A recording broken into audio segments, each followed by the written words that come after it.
C'est pas normal que ça me plaise pas, c'est pas normal que ça aille pas alors que j'ai un CDI, j'ai un métier confortable, j'ai des collègues sympas, j'ai une boîte cool, j'ai fait les études que je voulais. Et je crois qu'à l'époque, ce qui m'a dérangée et ce qui m'a manqué, c'est de me dire j'ai le droit de me reconvertir malgré les études que j'ai faites, malgré les études que mes parents m'ont payées aussi, parce qu'il y avait cette notion de responsabilité envers mes parents et envers ma famille qui a peut-être pas eu la même chance que moi. Bonjour, je m'appelle Charlène Villemer, je suis née en Bourgogne, à côté d'Auxerre. J'ai grandi dans un milieu plutôt ouvrier et rural. Mes parents, ils ont commencé à l'usine tous les deux, ils étaient ouvriers et ma mère, en fait, quand elle m'a eue, je devais avoir 3 ans, elle s'est reconvertie dans le commerce. Elle a monté un premier magasin, puis un deuxième. Mon père, qui était toujours en usine, il s'est reconverti lui aussi dans l'artisanat, parce que c'est quelqu'un qui est doué de ses mains. Donc 2 reconversions qui ont finalement peut-être induit la mienne. Mes parents m'ont toujours inculqué cette notion du travail, la valeur de l'argent aussi, parce qu'ils venaient d'un milieu plutôt classe moyenne ouvrière. Donc cette notion de travail et de méritocratie aussi, elle a bercé mon enfance. Donc mes parents m'ont recommandé de faire des études. J'ai toujours été une bonne élève, spécifiquement en langue, français. Et mon collège, globalement, moi j'en garde pas un très très bon souvenir. J'ai subi du harcèlement scolaire assez important. Mais à cet âge-là, je pense qu'il y a cette notion de résilience où il faut qu'on avance. Et puis, il y a cette sensation aussi de culpabilité où on se dit non, moi, j'ai pas envie d'être la victime. J'ai même honte d'être la victime. Donc, j'ai un peu oublié cette période-là. Voilà.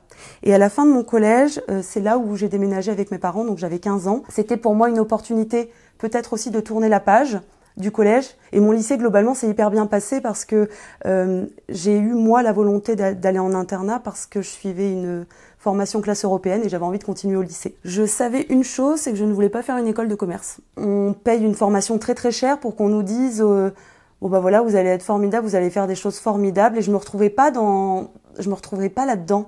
J'avais besoin d'avoir une stimulation intellectuelle dans mes études. Et c'est pour ça que je voulais me lancer dans une voie dans la filière du droit. Et mon premier job, je l'ai eu chez un promoteur immobilier en tant qu'assistante juridique. Les premiers mois, j'avais vraiment l'impression que c'était ma vocation. Il y avait beaucoup de challenges parce que j'étais toute seule à reprendre ce service-là. Après, au bout d'un an, c'est là où ça a commencé un petit peu j'ai commencé à me poser des questions. Dans le métier de juriste corporate, il y a une grosse période dans l'année, c'est les assemblées générales. C'est un travail qui est assez conséquent.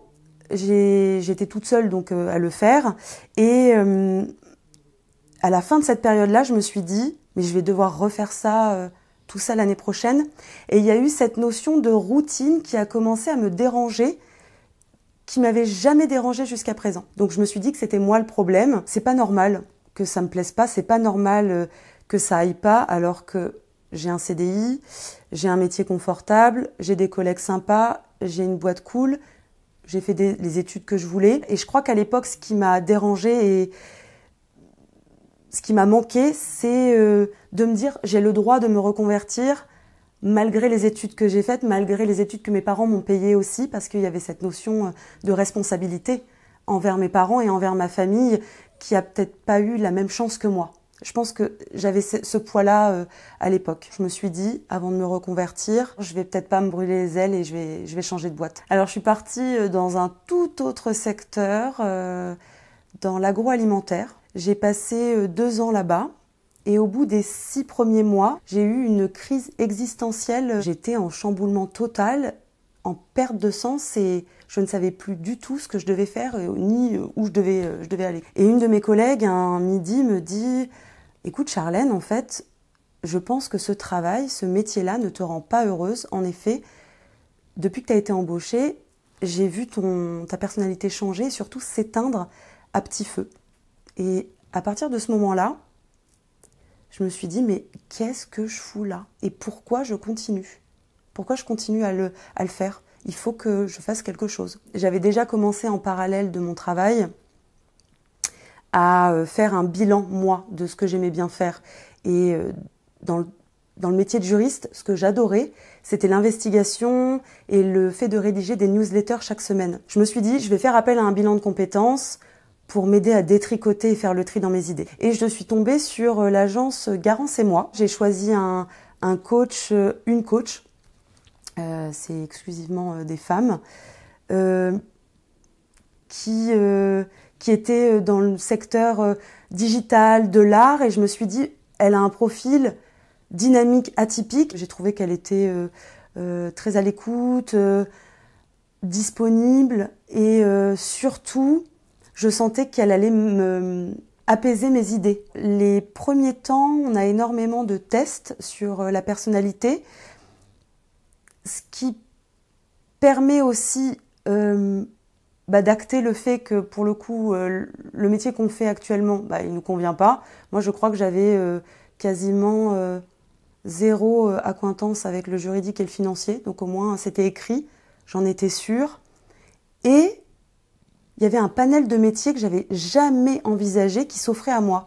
La communication, agent d'artiste, le journalisme, l'investigation. J'ai été vraiment happée par cette écriture journalistique qui jusqu'à présent m'était complètement inconnue. Ce que j'aime bien en fait dans cette mission-là, c'est surtout de faire des interviews et de faire les montages vidéo après à partir de ces interviews. Il y avait l'aspect créativité qui a été mis en sommeil jusqu'à présent en tant que juriste. Donc go. À partir de ce moment-là, je me suis dit voilà. Quand j'ai quitté mon entreprise, en fait, j'ai pas ressenti de peur. J'ai pas eu le temps en fait de ressentir la peur parce que j'ai quitté mon travail le vendredi 30 septembre 2022 et le 5 octobre, j'étais déjà stagiaire dans une autre entreprise. Je quittais un travail où j'étais à peu près sachante, je connaissais bien mon métier et j'arrivais dans un tout nouveau secteur où mes co-stagiaires parfois étaient même plus formés que moi. Je me suis retrouvée avec des vingtenaires à l'âge de 32 ans. Je me suis vraiment mis dans la position. C'est comme si tu reprenais des études et tu étais à nouveau étudiante. Alors, redevenir étudiante à 32 ans, ça peut être inconfortable. Après, je pense que je voulais absolument me reconvertir et donc pour moi, je l'ai vu comme une seconde chance. Ça a été une année extrêmement riche. Je me disais, je ne veux surtout pas me cantonner à un stage dans tel métier ou tel secteur. Je veux faire un stage en presse web, je veux faire un stage en tant que programmatrice à la radio. J'ai besoin de tester plein de choses pour pouvoir cette fois ne pas me tromper et choisir ce qui me plaît. Et j'ai fait un stage en radio de 3 mois. J'ai intégré une matinale et j'ai présenté des chroniques hebdo. Ça s'est bien passé. Ils m'ont gardée depuis. Je suis pigiste et je travaille pour plusieurs médias. Et je fais autant de l'animation que du journalisme, on va dire, radio, présentation de Flash Info. Et je continue à pratiquer des interviews et à écrire aussi des articles en parallèle et présenter des chroniques. Et en fait, tout ça, c'est exactement ce que je voulais et c'est la flamme qui m'anime au quotidien. Pendant les 5 ans où j'ai exercé le métier de juriste, honnêtement, je pensais que je ne trouverais jamais ma flamme. Et je l'ai trouvée, cette flamme, dans ce métier-là aujourd'hui. Et c'est pas grave de ne pas avoir fait les études pour ou alors de ne pas avoir eu la vocation au départ. Parce que c'est ce qu'on entend toujours. Il y a des gens qui vous disent « Oui, moi j'ai su à tel âge, toute petite, je voulais faire ça, etc. » Et d'autres qui disent « Mais moi, je suis arrivée là sur le tard. » Mais c'est pas grave, on peut découvrir sa flamme à n'importe quel âge. Il n'y a pas d'âge.